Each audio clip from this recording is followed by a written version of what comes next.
Yo creo que una de las cosas mejores de la ciencia y sobre todo de la ciencia en los últimos años es que nos ha permitido entender con bastante claridad hasta qué punto todo está conectado. Es decir, la situación psicológica, emocional, biológica de una persona no son tres entidades completamente distintas, sino que están profundamente interrelacionadas. Esto hace que el ejercicio físico y la nutrición no se vean simplemente como cosas accesorias en la vida de una persona, sino como cosas fundamentales. Por ejemplo, sabemos que hay formas de alimentación que mejoran la depresión. Sabemos que hay formas de alimentación que no solamente retrasan el envejecimiento y retrasan el deterioro de los tejidos, sino que además favorecen la energía y la vitalidad. Eso se conoce. Por tanto, ya la alimentación no es un simple comer, sino es estar mejor. Sabemos, por ejemplo, que durante el ejercicio físico, no solamente están ocurriendo cosas a nivel de los músculos, sino que están ocurriendo cosas a nivel del cerebro.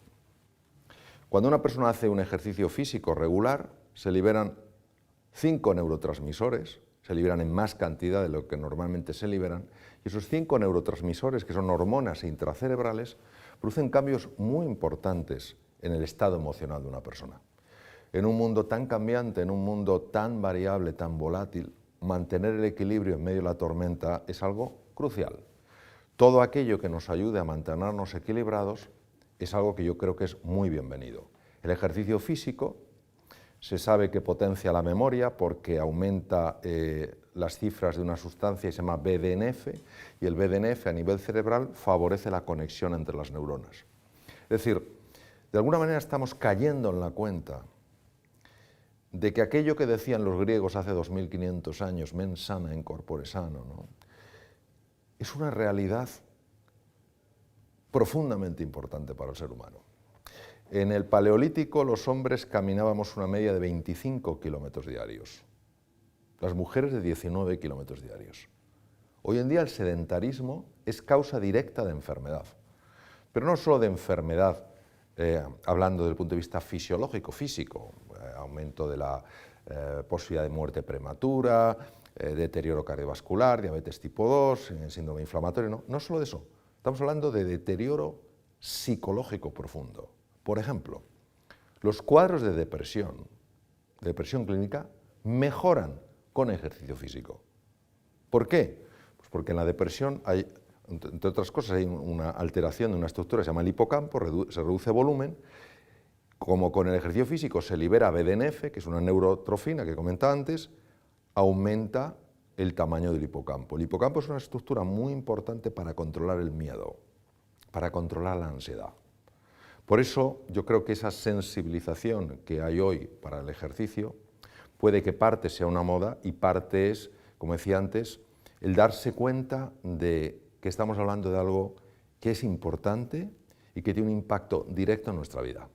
El ser humano es un conjunto de realidades complejas que se pueden distinguir pero no se pueden separar. ¿Esto qué quiere decir? Quiere decir que en la complejidad de una mano yo puedo distinguir la palma de la mano del dorso, pero yo no las puedo separar. No hay una mano que no tenga dorso, no hay una mano que no tenga palma. Entonces, siempre que hablamos de estas realidades hay que ser muy cauto, porque cada realidad, cada plano de realidad está afectando al resto. Si yo muevo la palma de la mano, inevitablemente muevo el dorso. Es decir, este plano es distinto de este, pero están íntimamente conectados. ¿Qué ocurre? Que tenemos un lío tremendo. Por ejemplo, el mundo emocional es un mundo que ha sido negado durante siglos. No se podía hablar de las emociones. Era un campo tabú, era un campo raro. Es más, en algunos entornos se despreciaba a una persona o se minusvaloraba a una persona que hablara de su mundo emocional. La sociedad nos ha condicionado, y la sociedad somos todos, a pensar que lo único importante es darle vueltas a la cabeza. Es a tener ciertas ideas fijas sobre cómo son las cosas. Y eso va en contra de nuestra realidad como seres humanos. Por eso hay muchas veces en las que se piensa lo que no se dice lo que no se piensa, se dice lo que no se siente y se siente lo que no se dice. Evidentemente esto implica un deterioro en el organismo, no solo a nivel biológico, por el poder que tienen los pensamientos en la interacción con la fisiología con el cuerpo, sino a nivel de la propia interacción entre seres humanos. ¿Por qué? Porque cuando una persona se sienta frente a otra, si no está teniendo en cuenta el mundo emocional de esa otra persona, lo va a ignorar, pero que lo ignore no quiere decir que no exista. Que yo ignore que esa comida tiene cianuro, no quiere decir que el cianuro no esté en la comida. Entonces, esta ilusión óptica en la que vivimos hace que paguemos un precio enorme. ¿Los planos interactúan? Sí, pero hay una gran disonancia entre muchos de ellos. Para crear la figura de un líder, este hombre es un líder, esta mujer es una líder, yo hablaría de un verbo, el verbo liderar. Es decir, mucho más desprovisto de una personalización en alguien en concreto y mucho más en una forma de ser y de estar en el mundo. Porque si hay un verbo liderar, quiere decir que todo el mundo puede en algún momento liderar. No tiene que ser específicamente esta persona el líder, específicamente esta persona la líder. Cuando hablo de liderar, ¿de qué estoy hablando? Cuando hablo de liderar no hablo de mandar, no hablo de ordenar, hablo de inspirar, hablo de movilizar, hablo de favorecer que haya una alineación entre mente y corazón. Hablo de crear una visión compartida que sea ilusionante para todos, porque todos vean que avanzando juntos van a llegar más lejos. Es un liderazgo basado en el servicio, no basado en el estatus, no basado en el ego. No cabe duda que una persona que tiene un puesto alto en una organización, su capacidad de influir es mayor, pero no por ello aquellas personas que ocupan jerárquicamente un puesto más bajo tienen por qué considerar que el liderazgo no va con ellos o con ellas, porque es un verbo. Hoy voy a liderar, hoy voy a inspirar, hoy voy a movilizar con mi ejemplo, hoy voy a ver cómo ayudo a otros seres humanos a creer en su potencial. Entonces, al final, eso es lo que crea una cultura del liderazgo. Hay 4 cosas, y en esas 4 cosas se define la capacidad de un líder, de una líder, para influir. La primera es competencia. Tiene que ser competente en un campo. Yo soy médico. Es absurdo que me pretenda liderar hacia una nueva forma de entender la medicina a alguien que yo no vea que tiene una cierta competencia en el campo médico. Porque yo diría, ¿cómo me quiere llevar a este campo si no sabe nada? Entonces, lo primero que tiene que tener es competencia. Yo reconozco que esa persona es competente, es decir, no simplemente tiene una opinión, ¿no? Yo tengo una opinión, no. Tiene una opinión sustentada en un conocimiento y una experiencia de ese campo. No tiene que ser la misma experiencia que yo, pero yo reconozco que hay competencia. Lo primero es competencia. Lo segundo es tener una visión. Un líder, una líder tienen una visión que es inspiradora, que es ilusionante, es decir, vamos allí, incluso en situaciones tremendas que ha experimentado la humanidad. Lo mejor está aún por llegar. Hay una salida a este túnel. Si no hay una visión, no puede haber liderazgo. Porque ¿cómo vas a aunar mentes y corazones en un propósito común si no hay ningún sitio al que llegar? Si no hay foco. El tercer elemento ha de ser una persona con carácter. ¿Qué es carácter? Ha de ser una persona que cuando yo esté con ella la vea como alguien fiable, como alguien íntegro, como alguien coherente, como alguien que no tiene por qué ser perfecto, pero que busca siempre hacer lo que dice, como alguien que mueve con su ejemplo. Si yo veo que esa persona no tiene carácter, pero tiene una gran visión, mira, vamos a ir a este mundo fantástico, vamos a crear una nueva forma de desarrollo de la medicina, y digo, sí, esta persona es competente, tiene una visión interesante, pero no me fío un pelo de ella. Ninguno viajaríamos al mejor lugar del mundo si pensáramos que viajamos con la persona inadecuada. Entonces, el tercer elemento es el carácter. Tenemos competencia, tenemos visión, tenemos carácter. ¿Cuál es la cuarta? El cuarto elemento es la química. No hay manera de liderar si no se puede conectar con otro ser humano. Si yo estoy frente a una persona que es competente, que tiene una visión, que es fiable, pero que yo no me siento para nada cómodo a su lado, que no tengo la sensación de sentirme entendido por él o por ella, es muy raro que yo lo dé todo en ese proyecto, en ese viaje. Entonces son esas cuatro cosas. Eres competente, tienes una visión, estás desarrollando un carácter que te convierte en alguien fiable, te importa conectar con las otras personas. Si tienes estas cuatro cosas, el liderazgo es natural.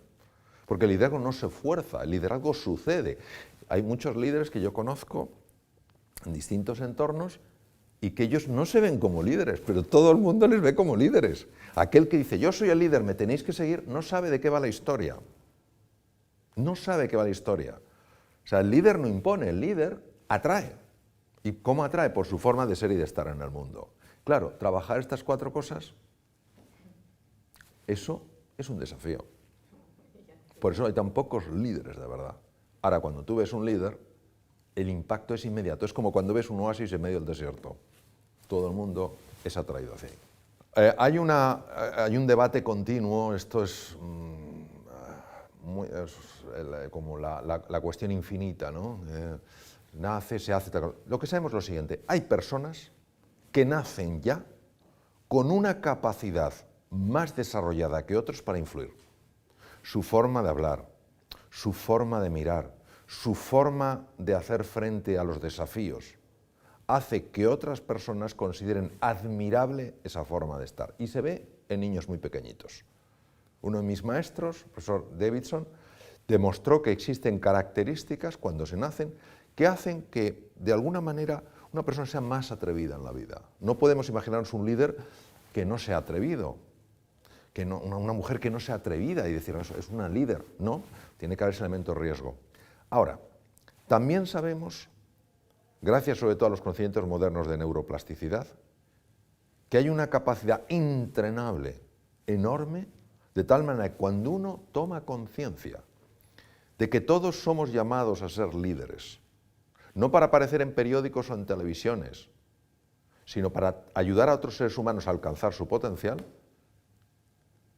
alguien que aparentemente nació con menos capacidades para liderar puede llegar a niveles sorprendentes. Un ejemplo muy clásico es el de Gandhi.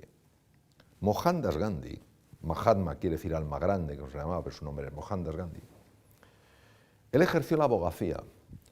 No ganó un solo pleito. Él ejercía como abogado, se formó en Londres, ejercía como abogado en Bombay. No ganó un solo pleito. ¿Por qué? Porque para un abogado es fundamental en un pleito tener retórica, capacidad de convencer, capacidad de influir. Un hombre pequeñito, delgado, encogido, con una voz callada. Pero en un momento determinado él se dio cuenta, cuando fue a Sudáfrica para ayudar a un pariente suyo con un problema legal, se dio cuenta de que hacía falta un resurgir, un renacer, un reinventarse. Cayó en la cuenta y el hombre empezó a transformarse y alguien que no movió a un solo juez con su palabra, movió un mundo entero con su forma de ser y estar en el mundo. Entonces, ¿qué quiere decir? Que esto es así. Es decir, ser líder o no ser líder no es una definición. Es una posibilidad de ser y de estar en el mundo. Entonces, aquella persona que dice, yo no nací líder, yo nací seguidor. Bueno, lo que decía Henry Ford, tanto si lo crees, que si crees que puedes o crees que no estás en lo cierto, si tú mismo ya... Pero claro, es muy importante hacer énfasis en este tema. Uno no lidera para mandar, uno lidera para servir. Entonces, claro, no, yo quiero ser líder para tener seguidores. No tiene ni idea de lo que es un verdadero líder. Esa persona quiere mandar. El concepto de reinventarse es complejo de explicar con palabras, entonces voy a utilizar una imagen. Y de hecho fue la misma que utilicé en la portada del libro Reinventarse, tu segunda oportunidad. Un gusano tiene una forma de ser y de estar en el mundo. Se arrastra, tiene un color, tiene unas patas, tiene un determinado número de ojos, y para él es posible una serie de cosas, pero no son posibles otra serie de cosas. Por ejemplo, para un gusano es posible arrastrarse por el suelo, subir por una ramita, pero no es posible saltar de rama en rama sin caer al suelo. Llega un momento en el que algo en el gusano le dice que es el momento del despertar. Entra en esa estructura, en su noche oscura, y despierta una posibilidad que estaba dormida y que era la posibilidad de volar. Cuando el gusano se transforma en mariposa, siendo el mismo ser, ya no tiene la misma forma de ser y de estar en el mundo. Lo que para el gusano era imposible, saltar de rama en rama, para la mariposa ahora es fácil. De hecho, la mariposa tiene algo que físicamente es distinto al gusano, tiene alas, es más, tiene un número de ojos diferente, número de patas diferentes. Cuando yo hablo de reinventarse en relación al ser humano, hablo de aflorar la verdadera realidad del ser. No quién te crees que eres, no cómo te has definido toda la vida, no cómo te ha definido la sociedad, sino en base a quién eres en realidad.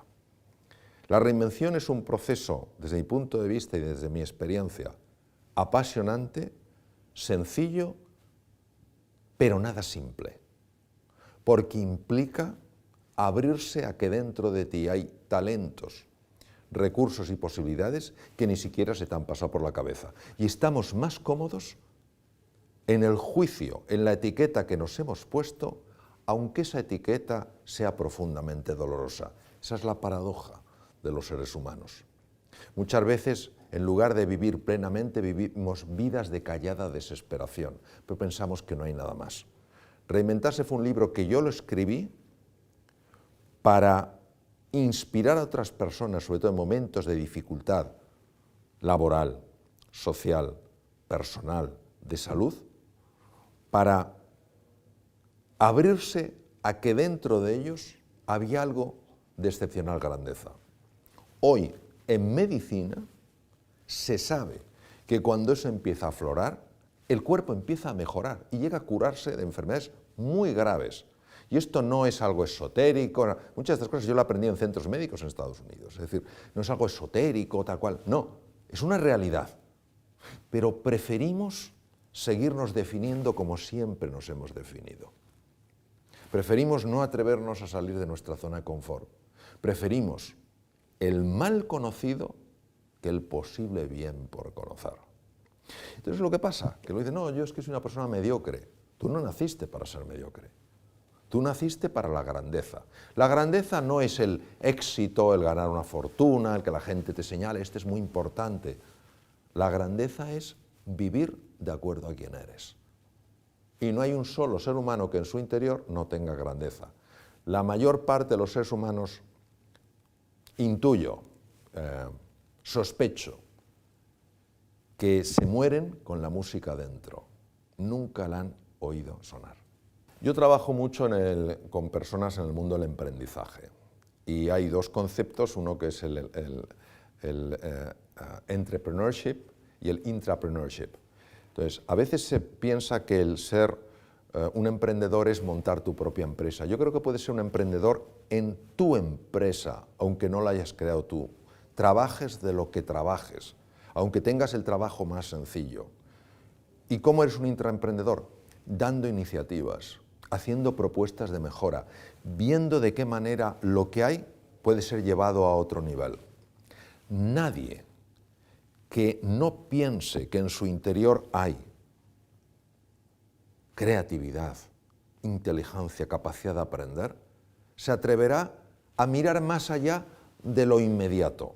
Entonces, ¿cómo puede influir aflorar la grandeza en el ser humano? Pues ¿cómo puede influir en la economía de un país descubrir que están encima de una mina de diamantes? Pues influye mucho.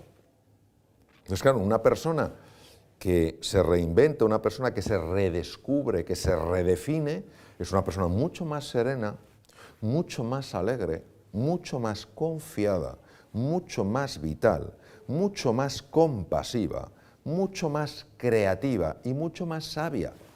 Claro, si yo tengo esto en mi empresa, obviamente la expresión de eso es una mejor forma de trabajar, una manera más eficiente de hacer las cosas, unos objetivos más apasionantes y una forma de colaborar mucho más agradable. Yo diría que hay dos cosas que son fundamentales. No digo que sean las únicas, sí son fundamentales. Es decir, el edificio se sostiene con esos dos pilares. Ahora, si quieres sostenerlo más, necesitas otros pilares. El primer pilar es dejar de juzgar. Nosotros cuando juzgamos, tanto a los demás como a nosotros mismos, vemos con absoluta claridad que lo que nosotros estamos pensando y diciendo de esa persona es que es así. Y no nos damos cuenta que nuestros juicios son la pura expresión de condicionamientos previos y de experiencias pasadas. Yo recuerdo una vez, en un evento que estuve con médicos norteamericanos que querían montar una cosa en España, estaba yo operando y recuerdo que una enfermera que estaba circulando, una enfermera circulante, hizo un comentario muy poco amable sobre los norteamericanos. Y yo le dije, ¿cuántas veces has estado en los Estados Unidos? Me dijo, ninguna ni me hace falta. Pero hablaba como si los conociera perfectamente. Pero esto no es ella, somos todos. Entonces, primero dejar de juzgar y empezar a observar con verdadera curiosidad. En lugar de decir, este es un impertinente. Cambiar el chip. Yo sé que es muy difícil porque nuestra reacción es inmediata por condicionamientos previos. Es decir, ¿qué le habrá llevado a decirme esto? Entonces, cuando tú cambias el chip y tomas una mirada curiosa en lugar de una mirada enjuiciadora, ves lo que normalmente no verías. Nuestro problema es la capacidad o la velocidad de la reacción ante cosas que interpretamos como provocaciones o ofensas, ¿no? Estamos hablando en el sentido común de la palabra, ¿no? El segundo elemento que creo que es muy importante es aprender a valorar lo que estamos haciendo en el momento en el que lo estamos haciendo y no estar valorando sobre todo a dónde nos va a llevar eso que estamos haciendo. Cuando tú ves una persona que realmente está en el momento, disfrutando del momento, disfrutando de lo que está haciendo, es que es una expresión de alegría, de ilusión y de entusiasmo, que inevitablemente le lleva a un resultado mejor, pero no está pensando en el resultado, está disfrutando del momento. Por cómo está construida lo que se llama la mente dualista humana, estamos siempre en el pasado o en el futuro. Entonces, es que si hubiera hecho ayer lo que tenía que hacer hoy no tendría el problema. O podré en el futuro resolver lo que tengo. Y dejamos de estar aquí. Entonces, en el momento en que la atención la fragmentamos, la dispersamos, perdemos toda la capacidad de descubrir cómo mejorar eso en lo que estamos. Nosotros hablamos mucho de la importancia del talento. Pero creo que nos equivocamos cuando nos preguntamos dónde está el talento. Y tendemos a pensar que el talento está en la cabeza de una persona. Esa persona es muy talentosa, genera grandes ideas. Desde mi punto de vista, el verdadero talento de una persona está en su corazón. ¿A qué me refiero? No me refiero a nada azucarado. Me refiero a que si tú a un niño en una escuela, a un niño que aparentemente no tiene talento, consigues entusiasmarle en algo, consigues transmitirle, yo creo en ti, tú tienes posibilidades para florecer en la vida. Lo que digo es que cuando el corazón se enciende, la cabeza sigue el ritmo. Pondré un ejemplo para no extenderme. El mejor neurocirujano infantil del mundo, hace poco se ha retirado, bueno, hace unos pocos años se ha retirado, el profesor Ben Carson, hombre de color, abandonado por su padre al poco de nacer, vivió en Detroit, yo he vivido en Detroit, una ciudad con un enorme componente de violencia, Una persona con todas las cartas necesarias para acabar en una prisión. Chico violento, apodado el tonto de la clase de Dummy Boy.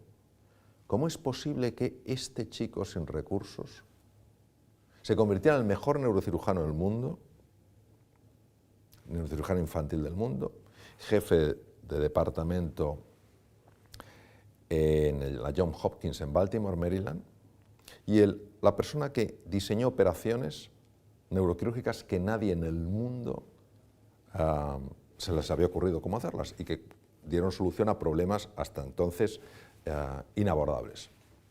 Porque su madre y su profesor de ciencias creyeron en él. Porque buscaron qué le apasionaría ser, y le apasionaría ser algo imposible para un chico de sus características: médico. En la Universidad Americana es complicadísimo. Y mantuvieron la fe en él hasta que esa fe que los demás ponían se quedó en su corazón y su corazón empezó a despertar a su cerebro, y el tonto de la clase acabó el número 1 de su escuela, uno de los 2 mejores estudiantes de todo el estado, fue becado por la Universidad de Yale, los mejores del mundo, y acabó haciendo la residencia en neurocirugía en la Johns Hopkins y siendo el jefe de neurocirugía infantil con apenas 30 años y convirtiéndose en el mejor neurocirujano infantil del mundo. Es decir, el talento está en ayudar a los demás a creer en sus posibilidades y ayudarles a encontrar su camino. Mientras sigamos pensando que el talento es una cosa solo de la cabeza, este es el listo de la clase. No, la cabeza y el corazón van unidos, lo que el corazón quiere sentir, la mente se lo muestra. Pero nuestra cultura a esto le presta poca atención. Y cuando vemos un niño que se sale, cuando era un niño tremendamente limitado, decimos, ha tenido suerte, no indagamos, no profundizamos. ¿Qué ha ocurrido en esta relación? ¿Qué ha hecho que sea diferente? Entonces, por eso pienso que en la empresa, claro que son importantes los recursos cognitivos, pero si quieres llevarlos a otro nivel, hay que conseguir que las personas estén apasionadas en los proyectos, que se sientan seguros en sus trabajos, que se sientan valorados, que no se sientan ninguneados, que nadie favorezca que se sientan unos inútiles, porque entonces no importa lo inteligentes que sean, o en expresión o en potencialidad, que no florecerán. Yo creo que el futuro de las relaciones laborales es el mismo que el futuro de la humanidad. No tienen futuro si no conseguimos transformar el ver a la persona como un medio por ver a la persona como un fin. Toda persona en una empresa que se sienta vista como persona va a trabajar con una ilusión, con un compromiso, con una determinación, que no trabajará si se siente visto como un objeto, si se siente visto como un medio para conseguir cosas. Entonces, la empresa y la sociedad tendrá futuro si se humaniza. La empresa y la sociedad no tendrá futuro si sigue deshumanizándose. Entonces, no veo una diferencia entre la empresa y la sociedad. No, la empresa va a tener el mismo destino que la sociedad, porque la empresa está en la sociedad, la empresa construye sociedad y la sociedad construye empresa. Están tremendamente unidos. ¿Que valoramos más a las personas? ¿Que creemos más en ellas? ¿Que pensamos que todo ser humano, no importa si está haciendo la labor más humilde o la labor más sofisticada, lo puede hacer de una manera excelente? Vamos, iremos como motos. ¿Que seguimos tratándonos a patadas? No tenemos futuro. No importa lo que avancemos tecnológicamente, no tendremos futuro. El ser humano ha avanzado inmensamente desde el punto de vista tecnológico y científico en los últimos años. Ha avanzado muy poco en su psicología. Sigue habiendo violencia, sigue habiendo egoísmo, sigue habiendo dosis inmensas de soberbia. El consumo de ansiolíticos y antidepresivos es escandaloso. Hablamos de millones de envases. todo avance tecnológico es bienvenido, pero tiene que ir acompañado de un avance psicológico, porque si no lo hay, no habrá ética. Y un avance tecnológico sin ética es peligroso, porque entonces no se utilizará para el bien de la humanidad, se utilizará para otras cosas ya más sospechosas. Entonces, por eso creo que es muy importante retomar, relanzar la importancia del humanismo en la vida, de tratar a los demás como personas, si no es tratarles con palillos, es ser un poco sensibles a su mundo emocional, es ver si están a gusto, cómo podrían estar más a gusto, es pasar un poco de tiempo porque tienen una persona enferma para que sepan que sí que te importa y no que solo te importa lo que ellos hacen, ellos son un medio para hacer. Y esto puede ser a todos los niveles de la empresa, o sea, no quiere decir que sea un nivel más bajo jerárquicamente, es cómo nos tratamos unos a otros, esa es la clave. Vamos a ver, la palabra filosofía quiere decir amor a la sabiduría, es decir, lo más importante no es qué tan inteligente seas, sino qué tan sabio seas, porque la sabiduría es perspectiva.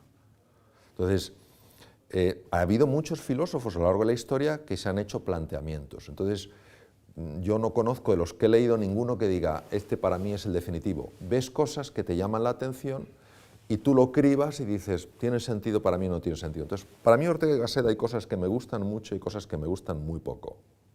Por ejemplo, me gusta muy poco cuando dice que el ser humano es su historia. Es decir, como que si no tienes tu historia, no tienes un humano. Es decir, si no tienes un pasado, no tienes un ser humano. Yo creo que el ser humano es mucho más que su historia. Yo creo que el ser humano es capaz de reinventar su vida, no ser simplemente una consecuencia de historia. Pero tiene cosas que son espectaculares y a mí personalmente sí me impactan. Y tienen mucho que ver con lo que hemos visto. Por ejemplo, Ortega y Gasset, y tiene que ver mucho con la pregunta del liderazgo, nace o se hace, dijo, no somos un participio, sino un gerundio. No estamos hechos del todo, sino que nos vamos haciendo. La neuroplasticidad, el descubrimiento de que las neuronas sí se pueden regenerar en ciertas partes del cerebro, que sí se generan nuevas conexiones en todo el cerebro, es un hallazgo moderno, pero ya las palabras de Ortega de alguna manera estaban intuyendo que esto era una realidad. Por otra parte, Ortega tiene conceptos muy interesantes como hasta qué punto nuestras creencias generan nuestros límites, ¿no? Entonces, él decía, no tenemos creencias, en las creencias estamos. Esto desde el punto de vista de la salud es muy importante. Las personas que creen que se pueden curar de una enfermedad, lo creen de verdad, no intelectualmente, lo viven, sabemos que tienen más opciones de salir adelante que las que no lo creen. Lo sabemos.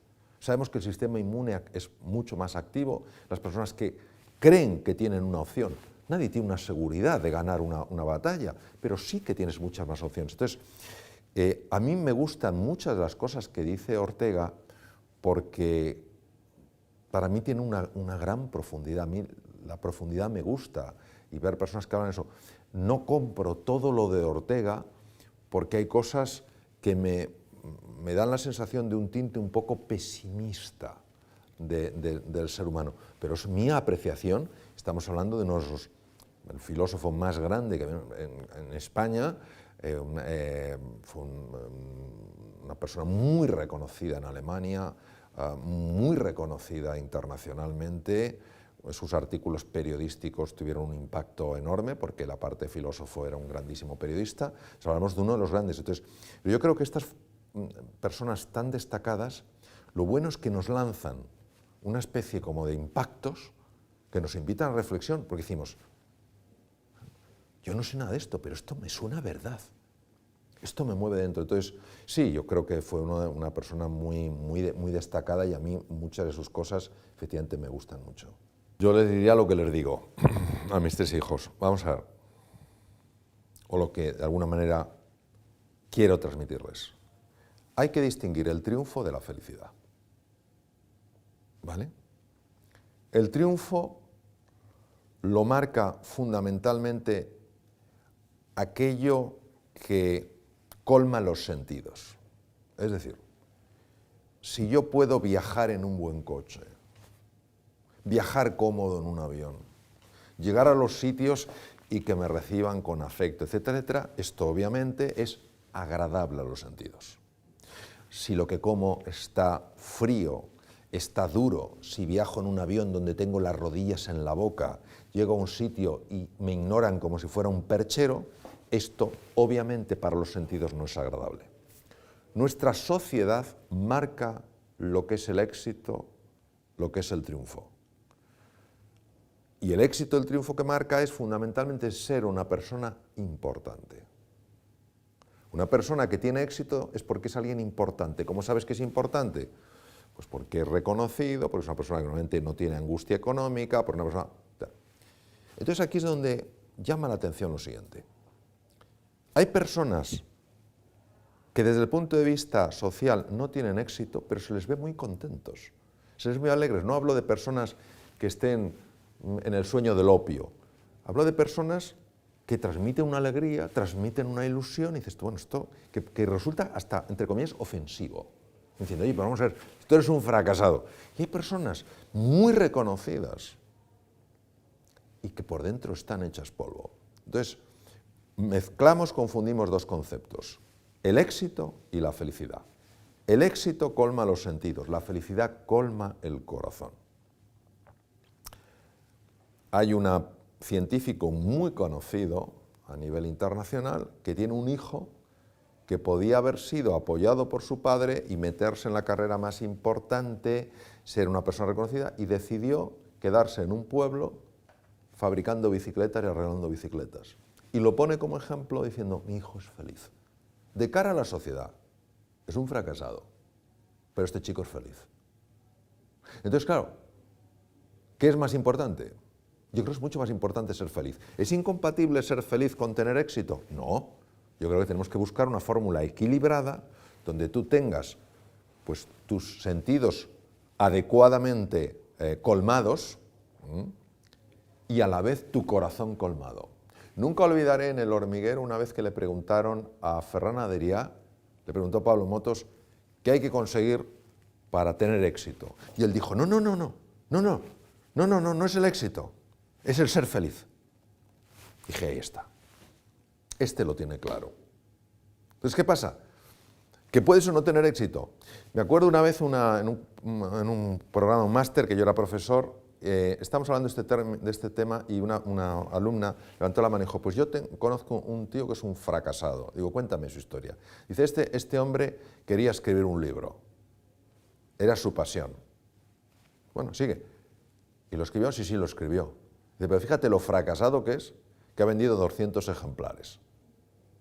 Y le dije, ¿y él cómo está? Y dice, él está encantado, está feliz, por escrito su libro. Digo, entonces, ¿por qué le llamas fracasado?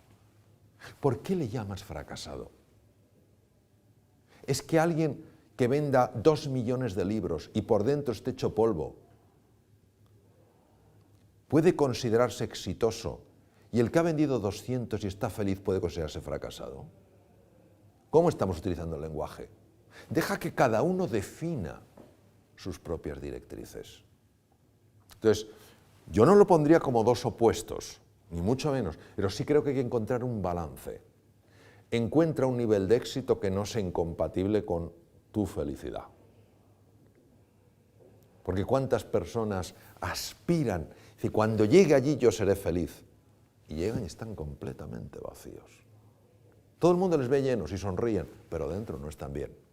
Pero hay gente que llega muy lejos, caso de Ferran Adrià, vamos, que ha sido uno de los grandes en la marca España, y es un tío muy feliz. Cuando hablas con él, es entusiasta y tal cual.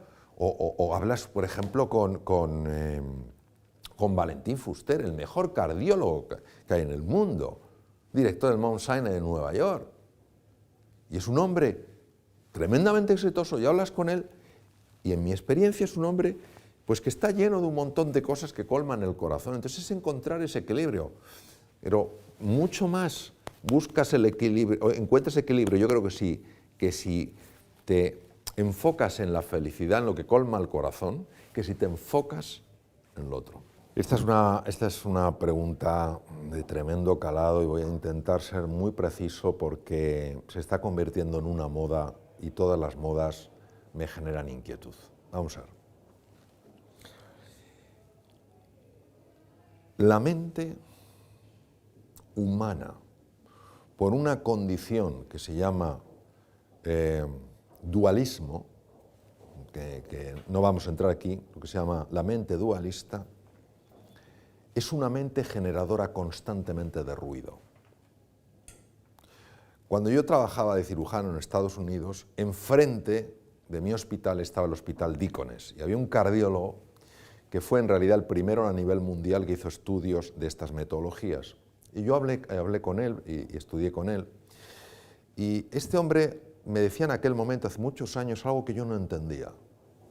Me decía que él a sus enfermos cardiológicos que iban a cirugía cardíaca, les enseñaba a no dejarse arrastrar por los pensamientos. Y yo, en mi nivel de conciencia de entonces, decía, pero si los pensamientos son la pera, ¿qué sería el ser humano si no pensara? Y siempre me llamó porque él decía the disturbing train of thoughts, el tren de pensamientos perturbadores. Y me decía también que cuando sus enfermos aprendían esto y después de la cirugía cardíaca, tenían menos complicaciones y menos arritmias, incluso estando intubados y por tanto inconscientes. Y yo en aquel tiempo, hablo hace varias décadas, yo no entendía qué tenía que ver con eso. Conforme he estudiado más la mente humana y he estado con grandes maestros del mindfulness, todos estos temas, me he dado cuenta de que la mayor parte de la mente la utilizamos para meter ruido, para angustiarnos por el pasado y preocuparnos por el futuro. Y al final dejamos de estar en el presente, que es donde sucede realmente todo. Y claro, si yo estoy despistado, están pasando cosas que no las puedo ver. Y si encima estoy angustiado o estoy frustrado, estoy generando daño biológico. Entonces el mindfulness es una parte de la meditación, lo que se llama shamatha, que lo que hace es estabilizar la atención. ¿Cómo estabilizar la atención? Yo no puedo ver nada nuevo si no miro de una forma nueva. El shamatha, el mindfulness, que es la forma anglosajona de llamarlo, el mindfulness lo que hace es ayudarte a fijar la atención fundamentalmente en la respiración y en el cuerpo. Cuando tú mantienes la atención ahí, los pensamientos se ven sin energía. Y claro, intentan bombardearte, te intentan llevar, pero tú te das cuenta y vuelves. Entonces, claro, esto se viene practicando desde hace al menos 2500 años. ¿Por qué ahora está teniendo tanto impacto? Porque 3 científicos, uno de mis mentores, Herbert Benson, cardiólogo de la Universidad de Harvard, el profesor John Kabat-Zinn, formado en el MIT, y el profesor Richard Davidson, se dedicaron a estudiar qué pasa biológicamente en una persona que está entrenando su atención.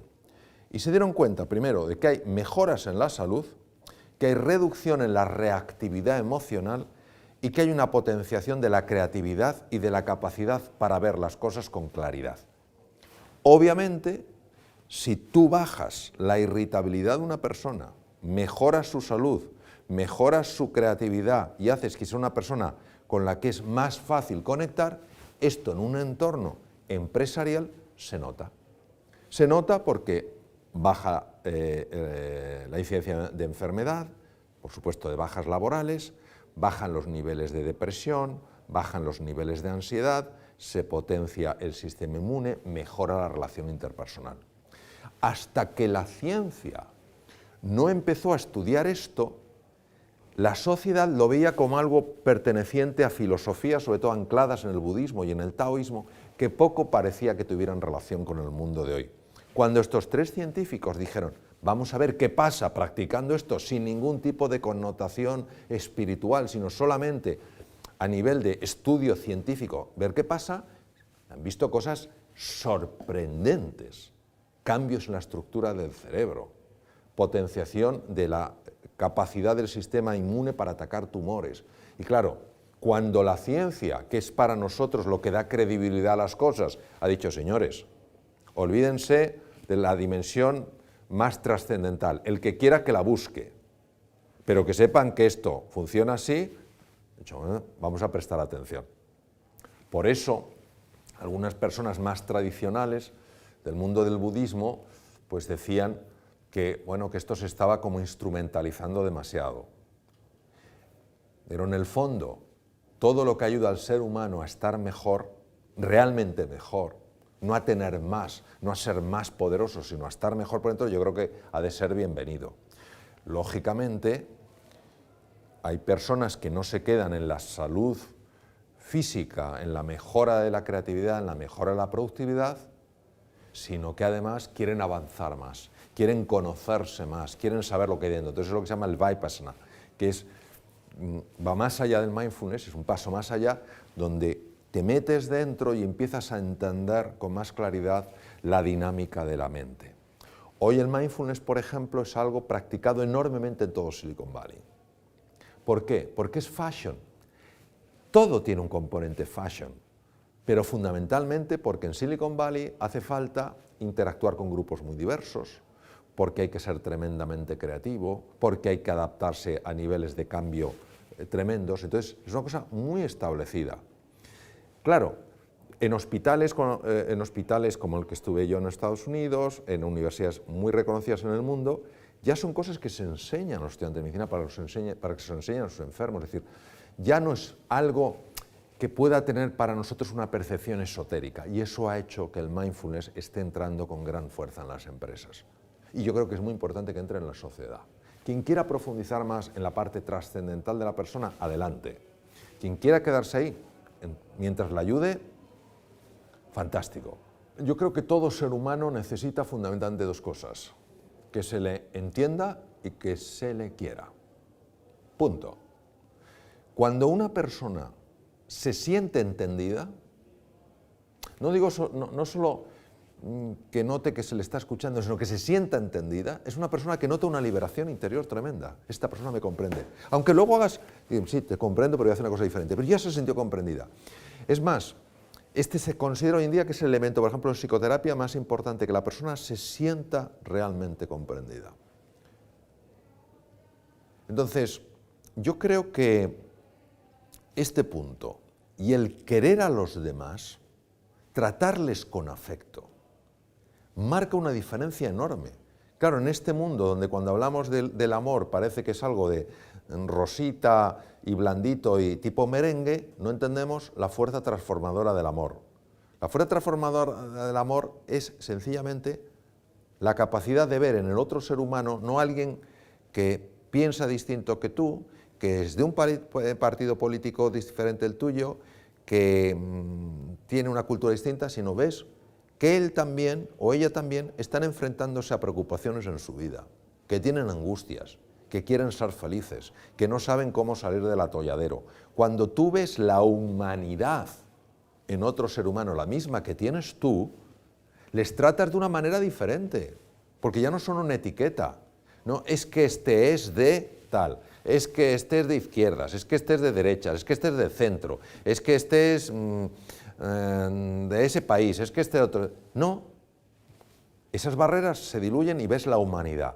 Cuando una persona se siente mirado como ser humano, nota cosas diferentes a como se siente uno mirado cuando se le mira en su etiqueta. Claro, esto lo que pide es una revolución interior, porque no es fácil, no es cómodo. Y tenemos la sensación de que lo que nos da fuerza es etiquetar. No, etiquetar lo que nos hace es débiles.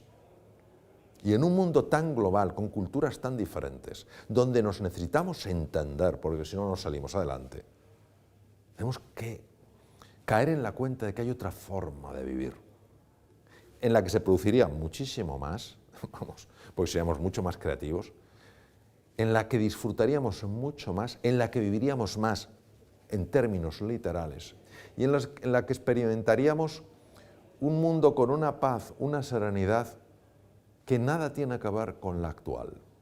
Es decir, es un mundo posible, no es un mundo ilusorio. Ahora pide de nosotros una transformación radical. Un decir, oye, voy a empezar por mí mismo. ¿A quién estoy etiquetando?